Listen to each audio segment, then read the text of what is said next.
હવે ભાઈ બોલો ને. ડાયલર ચેન્જ થઈ ગયું છે હરેલો છે ચેન્જ થઈ ગયું? હા, અત્યારે ઘણા એન્ડ્રોઈડ યુઝર્સને આ પ્રોબ્લેમ આવી રહી છે કે એમના ડાયલર ચેન્જ થઈ ગયા છે, ખબર બી નથી પડી. એનામાં ચેન્જીસ શું આવે છે એ બી તમને બતાવી દઉં.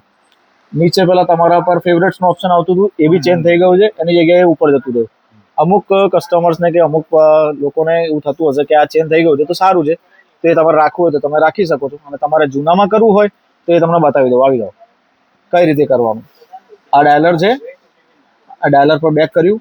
બેક કર્યા પછી એના પર ટેપ કરી રાખશો, એપ્લિકેશન ઇન્ફોર્મેશન આવશે. એ ઇન્ફોર્મેશનમાં જવાનું, એના ગયા પછી ફોર્સ સ્ટોપ પર ક્લિક કરવાનું. ક્લિક કરશો એના પછી 3 ડોટ્સ પર ક્લિક કરશો, એની અંદર અનઇન્સ્ટોલ અપડેટ હશે, એના પર તમારે ઓકે આપી દેવાનું અને સીધું બહાર આવી જાઓ. આ જેવું હતું તમારું એવું ને એવું તમને ડાયલર પાછું મળી જશે. લો.